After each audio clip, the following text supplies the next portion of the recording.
సంవత్సరాల తరబడి government job కోసం వేచి చూస్తున్నారా? కేవలం 8 నెలల్లో మీ కల నెరవేర్చుకోండి. వెంటనే కింది నంబర్స్‌కి కాల్ చేయండి. నమస్తే, నేను విజయ్. ఇండియా పాకిస్తాన్ మధ్య యుద్ధం జరిగితే నిజంగా అగ్రదేశాలుగా భావించేటువంటి అమెరికా, చైనా ఎవరిని సపోర్ట్ చేస్తాయి, ఎవరి వెనక నిలబడతాయి? ఈ విషయాల గురించి డిస్కస్ చేద్దాం. మనతో పాటు ఉన్నారు retired army officer major Srinivasarao గారు. సార్, నిజంగా వార్ వచ్చేసింది, వార్ స్టార్ట్ అయింది. అలాంటప్పుడు ఎవరు సపోర్ట్ మనకు ఉండే అవకాశం ఉంది? అయితే రీసెంట్ గా ట్రంప్ స్టేట్మెంట్ చూస్తే చాలా అనుమానాలు కలుగుతున్నాయి. అవునండి. సో పాకిస్తాన్, ఇండియా నాకు సరిసమానం, కాశ్మీర్ ఇష్యూ అనేది ఇప్పటిది కాదు, ఎన్నో వందల సంవత్సరాల నుంచి నడుస్తుంది అని అంటున్నారు. అవును. సో అమెరికా సపోర్ట్ మనకు ఉంటుందని నిన్న మొన్నటి వరకు భావించాం. కానీ ట్రంప్ స్టేట్మెంట్ చూస్తే మారిపోయింది. ఇది మనం ముందుగానే ప్రెడిక్ట్ చేసామండి. ట్రంప్ స్టేట్మెంట్ ఇమీడియట్ గా భారతదేశం మీద ఇలా అటాక్ జరిగింది, అక్కడ ఉన్నటువంటి టూరిస్టుల మీద అటాక్ జరిగింది అనగానే ఆయన ఒక స్టేట్మెంట్ అన్నాడండి, ఈ ఇన్సిడెంట్ పట్ల నేను ప్రగాఢ సానుభూతిని తెలియజేస్తున్నాను అన్నాడు తప్ప నేను ఇండియాకి సపోర్ట్ చేస్తున్నాను అనేటువంటి మాట రాలేదు. అంటే ఆ ఇష్యూని మాత్రమే ఆయన వ్యతిరేకించారు. దానికి జస్ట్ ఆయన ప్రగాఢ సానుభూతిని తెలియజేశాడు తప్ప ఆయన ఇండియా వైపు ఉన్నాడా, నేను ఇండియాని సపోర్ట్ చేస్తున్నానా, పాకిస్తాన్ సపోర్ట్ చేస్తున్నా అని అప్పుడే ఆయన స్టేట్మెంట్ ఇచ్చినప్పుడు గోడ మీద పిల్లిలాగా ఆయన స్టేట్మెంట్ ఇవ్వడం జరిగిందండి. అండ్ సెకండ్ థింగ్, ఇక్కడ అమెరికా అధ్యక్షుడిగా అతన్ని మనం ట్రంప్ని చూసే కన్నా ఒక బిజినెస్ మ్యాన్ గా చూడాలండి. అతని నేచరే ఒక బిజినెస్ మ్యాన్. ఆయన బ్యాక్గ్రౌండ్ కూడా బిజినెస్ బ్యాక్గ్రౌండ్ నుంచి వచ్చినటువంటి వ్యక్తి అండి. కాబట్టి ఇప్పుడు ఆయన ఇచ్చినటువంటి స్టేట్మెంట్ ఎలా ఉంది అంటే, ఇప్పుడు భారతదేశం గనక నన్ను ఆయుధ సహకారం గనక కోరినట్లయితే నేను వాళ్ళతో బిజినెస్ చేస్తాను, అలాగని చెప్పి ఇప్పుడు పాకిస్తాన్ కనుక కోరుకున్నది అంటే పాకిస్తాన్ కూడా చేస్తాను.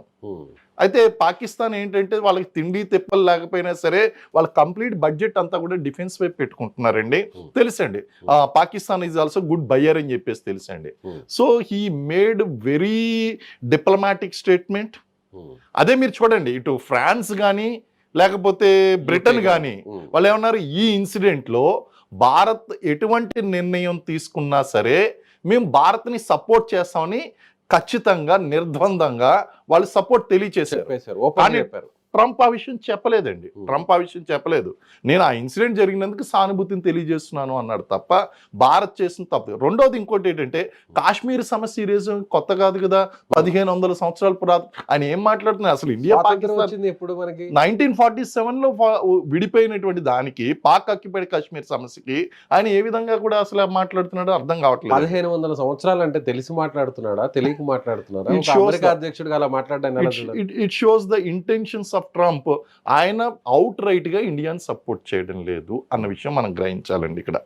అఫ్ కోర్స్ కొంతవరకు ఆయన ఆయుధ సహకారం చేస్తాడు, యాజ్ ఎ బిజినెస్ మ్యాన్ ఆయన చేస్తాడు, డిప్లొమాటిక్ అన్నందుకు చేస్తాడండి.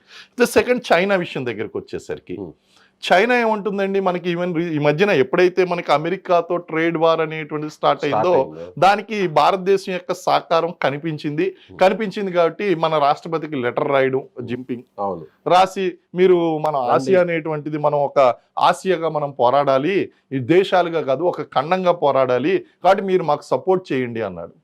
గతంలో ఎన్నోసార్లు నమ్మేవాడి, హిందీ చీనీ బాయ్ బాయ్ అన్నాడు. హిందీ చీనీ బాయ్ బాయ్ అన్నప్పుడు మనం నిజంగానే ఎటువంటి వార్ ప్రిపరేషన్స్ చేసుకోలేదు, వాళ్ళు వల్లించినటువంటి ఆ యొక్క శాంతి మంత్రాలను మనం నిజంగా నమ్మిన తర్వాత చైనా అటాక్ చేసుకుంటూ వచ్చింది. అంటే ట్రంప్ ఏ విధంగా అయితే అన్ప్రెడిక్టబుల్లో చైనా కూడా అన్ప్రెడిక్టబుల్, జింపింగ్ కూడా మోస్ట్ అన్ప్రెడిక్టబుల్ అండి. మనకి ఇప్పుడు భారతదేశం వైపు చైనా వీళ్ళు చేశారు కదా అని చెప్పేసి అంటే it might be A part of war strategy. వాళ్ళు డైరెక్ట్ గా పాకిస్తాన్ కి సపోర్ట్ చేయొచ్చు. చైనా ఆల్రెడీ ఇప్పుడు పాకిస్తాన్ కి ప్రెజెంట్ సపోర్ట్ చేస్తుంది, ఫైనాన్షియల్ గా వాళ్ళకి నిధులు ఇవ్వడం అన్ని, అలాగే అక్కడ వాళ్ళకి సంబంధించినట్టు కొన్ని స్థావరాలను కూడా ఏర్పాటు చేసుకోవడం, ఇదంతా కూడా ఇండియాని టార్గెట్ చేస్తూనే పాకిస్తాన్ కి డైరెక్ట్ గా కూడా సపోర్ట్ చేస్తుంది. శత్రు మనకు మిత్రుడు అనేటువంటి రూల్ 40 పాటిస్తుంది. మరి అలాంటప్పుడు ఎప్పుడైతే చైనా పాకిస్తాన్ క్లోజ్ అయిందో అప్పుడు అమెరికా పాకిస్తాన్ కట్ చేసి మనకు దగ్గర అవుతుంది అనేటువంటి అభిప్రాయం వస్తుంది కదా. వస్తుందని, కానీ వీడు బిజినెస్ చేస్తున్నారు కదండి. ఇప్పుడు ట్రంప్ అనే ఆ వ్యక్తి ఆయన బిజినెస్ చేస్తున్నాడు. నువ్వు ఏమన్నా ఆయుధాలు కొంటే నీకు ఇస్తాను, నువ్వు కొంటే నీకు ఇస్తాను. Is doing business. America is having its own economic problem అండి. అతనికి ఇప్పుడు ట్రంప్ ఇన్ని రకాలుగా మన భారతీయ విద్యార్థుల మీద లేకపోతే మన ఉద్యోగాల మీద పడ్డానికి గల కారణం ఏంటంటే, అమెరికాలో ఉన్నటువంటి ఎవరికి బయట ప్రపంచానికి తెలియనటువంటి విషయం ఏంటంటే American economy is at problem. అక్కడే వాళ్ళకు కూడా మనకి పేదరికం నిరుద్యోగం అనేటువంటి సమస్యలు ఉన్నాయండి. కాబట్టి ఈయన ఏం చేయాలి, విదేశీ మారక ద్రవ్యాన్ని ఆర్జించుకోవాలి, ఇక్కడ యుద్ధాలను ప్రోత్సహించాలి.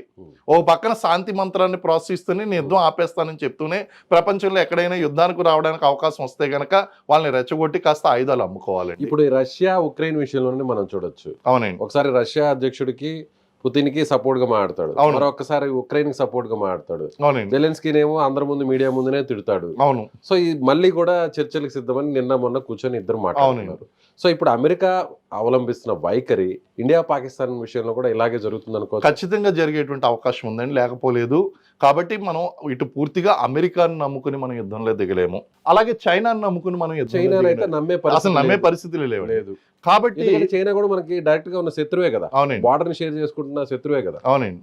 కాబట్టి మనం ఏం చేయాలండి, ఇటు France, Britain, Middle East countries, Saudi Arabia and other Middle East countries అండి, అలాగే ఇజ్రాయెల్ చూడండి ఆల్రెడీ 25 మొసాద్ ఎక్స్పర్ట్స్ ని కాశ్మీర్ లో దించిందండి. కాశ్మీర్లో టెక్నాలజికల్ ఆల్రెడీ దించేసిందండి. 25 మొసాద్ నుంచి their strongest intelligence agency Mossad నుంచి టెక్నాలజికల్ వార్ఫేర్ లో మన టెక్నాలజీని అప్గ్రేడ్ చేసుకోవడం కోసం ఏ విధంగా వెళ్ళాలన్నది 25 మందిని ఆల్రెడీ కాశ్మీర్ లో దించింది. సో ఇజ్రాయెల్ సపోర్ట్ అయితే అవుట్ రైట్ గా భారతదేశానికి టెక్నాలజీలో ఇజ్రాయెల్ మించినటువంటి దేశం ఏది లేదంటారు. లేదండి, లేదు. సో అలాగే యాంటీ మిసైల్ సిస్టమ్ అంతా కూడా ఇజ్రాయెల్ దగ్గర చాలా స్ట్రాంగ్ గా ఉంది, చాలా స్ట్రాంగ్ గా ఉంది. వార్ డోమ్ అంటారు కదా. అవును. సో అలాంటి సిస్టమ్ ఏదైనా మనకు సహకారం అందించే అవకాశం ఉందంటారు. దాని మీద వర్కౌట్ అవుతుంది. ఇప్పుడు వాళ్ళందరినీ కూడా తీసుకురావడానికి, ఇటువంటివన్నీ కూడా చేయడానికి మనకు ఉన్నటువంటి బిగ్గెస్ట్ థ్రెట్ ఏంటంటే అన్ఆర్మ్డ్ ఎయిర్ క్రాఫ్ట్స్, డ్రోన్ వార్ఫేర్ అండి. ఇవన్నీ కూడా చాలా ప్రాబ్లమ్స్ ఉన్నాయి. కాబట్టి వీటి గురించి ఆల్రెడీ మనకి ఇజ్రాయెల్ సహకారం అందిస్తుంది.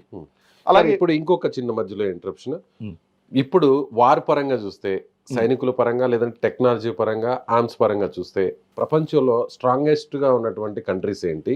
ఈ కంట్రీస్ లో ఎవరు సపోర్ట్ ఎవరికి ఉండే అవకాశం ఉంది? ఇప్పుడు ఈ France, Britain, America, China, Japan, ఈ యొక్క టాప్ మోస్ట్ కంట్రీస్ ఏదైతే ఉన్నాయండి, advanced countries, they are militarily technologically very advanced countries అండి. అందులో మనకి ఒక అమెరికా ఇద్దరికి సపోర్ట్ చేస్తుందండి. మిగిలినటువంటి రష్యా కూడా ఈవెన్ మనకే సపోర్ట్ చేస్తాను అని చెప్పిందండి. ఈవెన్ రష్యా కూడా. సో ఆల్వేస్ రష్యా ఎప్పటి నుంచో మనకి ఉన్నది. మధ్యలో పాకిస్తాన్ కి ఏదో కొంచెం అవడం జరిగినప్పటికీ small again we could able to gain their confidence. ఇవన్నీ కూడా ఆ విధంగా కనుక చూసుకుంటే మ్యాక్సిమం సపోర్ట్ మనకి ఇండియా వైపే ఉందండి. పాకిస్తాన్ వైపు వెళ్ళగలిగితే గనక అవుట్ రైట్ గా చైనాకి వెళ్ళేటువంటి అవకాశం ఉంది, చైనాకి. కానీ అక్కడ దే ఆర్ ఆల్రెడీ, అది కూడా కొంచెం ఇప్పుడు అంత కాన్ఫిడెంట్ గా చెప్పడం, ఏదైనా న్యూట్రల్ అన్న అయిపోతుంది, లేకపోతే దొంగచాటుగా వెనకగా అన్న సపోర్ట్ అన్న ఇస్తుందేమో తప్ప అవుట్ రైట్ గా చైనా కూడా ఇచ్చేటువంటి పరిస్థితులు ట్రేడ్ వార్ కొంచెం వాళ్ళు కూడా ఆలోచించుకోవాల్సిన పరిస్థితి. అమెరికా దగ్గరికి వచ్చేసరికి అమెరికా ఏంటంటే అది కూడా అవుట్ రైట్ గా ఇవ్వదు, ఇద్దరికి ఈక్వల్ గా అమ్ముకుంటుందండి. ఓకే, అమెరికా చైనా విషయాన్ని పక్కన పెడితే బ్రిటన్ సపోర్ట్ మనకుందండి, ఇజ్రాయెల్ సపోర్ట్ అవుట్ రైట్ గా మనకుంటుంది, రష్యా సపోర్ట్ మనకుంటుంది, ఫ్రాన్స్ నుంచి ఆల్రెడీ రఫేల్స్ కూడా మనం కొనుగోలు, ఇంకా కూడా రఫేల్స్ రాబోతున్నాయి. సో నెక్స్ట్ ఆస్ట్రేలియా సపోర్ట్ ఎవరికి ఉండే అవకాశం? ఆస్ట్రేలియా భారతదేశానికి ఎక్కువ మొగ్గు ఉన్నదండి. పాకిస్తాన్ కి ఆస్ట్రేలియాకి సంబంధ బాంధవ్యాలు అనేటువంటివి I don't think so. Gulf countries లో ముఖ్యంగా ఈ ఇస్లామిక్ కంట్రీస్ ఏదైతే ఉన్నదో, సౌదీ అరేబియాని మనం నెంబర్ ఆఫ్ టైమ్స్ విజిట్ చేయడము, వాళ్ళతో డిప్లొమాటికల్ గా. మీరు ఒకే ఒకటి చూడండి, భారతదేశం యొక్క ప్రధానమంత్రి సౌదీ అరేబియాని దర్శించడం ఇష్యూ నడిచింది. ఆయన వెళ్తున్నప్పుడు ఆయన వెంట సౌదీ అరేబియాకి చెందినటువంటి ఫైటర్ జెట్స్ గౌరవవందనంగా ఆయనకి ఎస్కాట్ ఇచ్చినాయండి, స్వాగతించినప్పుడు, వెల్కమ్ చెప్పినప్పుడు ఆ యొక్క ఫైటర్ జెట్స్ ఏదైతే ఉన్నాయో ఈయన ఎయిర్ క్రాఫ్ట్ కి బందోబస్తుగా పైలటెడ్ గా నడిచినాయండి. ఇట్స్ ఎ గ్రేట్ ఆనర్ అండి. సో ఆ విధంగా కనుక చూస్తే number of times Islamic countries మనకి సపోర్ట్ అనేటువంటిది ఉంది. కారణం ఏంటంటే India is not anti Islamic country, please understand, but Pakistan is a anti Hindu country. So మనం ఉగ్రవాదం మీద ఫైట్ చేస్తున్నాం తప్ప ఇస్లాం మీద ఫైట్ చేయట్లేదు. మన దేశంలో కూడా ఇస్లాం ఉంది, మన దేశంలో ఇస్లాం ఉందండి.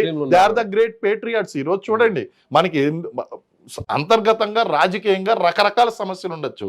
మరి ఈ రోజు అదే రాజకీయ పార్టీ, అదే ఎంఐఎం, అదే అధ్యక్షుడు ఈ రోజు ఏమన్నాడు, పాకిస్తాన్ ని కొట్టడానికి మేము ముందు ఉన్నాము. Yes. ఇండియా పాకిస్తాన్ చేసినటువంటి పని తప్పు, పాకిస్తాన్ పని చేయదు, మేము పాకిస్తాన్ కి పూర్తిగా వ్యతిరేకంగా ఉన్నాము, భారతదేశానికి పూర్తిగా మద్దతు ఇస్తాం. ఇది కరెక్ట్ మాట అండి. ఇక వేరే దేశాలు సపోర్ట్, ఇంకా మిగిలిన దేశాలు సపోర్ట్ ఎలా ఉండబోతుంది? ఇంకా So, మిగిలిన జపాన్- దేశాలు జపాన్. జపాన్ కూడా మనకి ఉంటుందండి. ఇవన్నీ కూడా మీరు ఏ దేశాన్ని కూడా ఇంకా అనుమానించవలసిన India is a prospering country అండి, Pakistan is a downsizing country అండి. మన భారతదేశానికి ఇతర దేశాలతో శత్రుత్వం లేదండి. మనకు ఉన్నటువంటి శత్రుత్వం వల్ల పాకిస్తాన్ తో ఉంది, చైనాతో ఉంది. అది కూడా మనం తెచ్చుకున్నటువంటి శత్రుత్వం కాదు, వాళ్ళకై వాళ్ళు వాళ్ళు క్రియేట్ ఉసుగొలుపుతున్నారు. చేసిన దాన్ని బట్టి మనం శత్రువులు అవ్వాల్సి వచ్చిందండి వాళ్ళకి. సో ప్రపంచంలో ప్రధాన దేశాలన్నీ కూడా మన వైపు ఉండే అవకాశం ఉంది. 100% సో అమెరికా తటస్థంగా ఉండే అవకాశం ఉంది. చైనా బ్యాక్ ఎండ్ లో నుంచి పాకిస్తాన్ ని సపోర్ట్ సపోర్ట్ చేసే చేసే అవకాశం ఉంది. సో మిగిలినటువంటి దేశాల సపోర్ట్ అయితే అవుట్ రేట్ గా ఇండియాకే ఉండబోతుంది. అవునండి, అవును. Right sir, thank you so much. Thank you. So ఇది మేజర్ శ్రీనివాసరావు గారు చెప్తున్నట్టుగా ఒకవేళ యుద్ధమే జరిగితే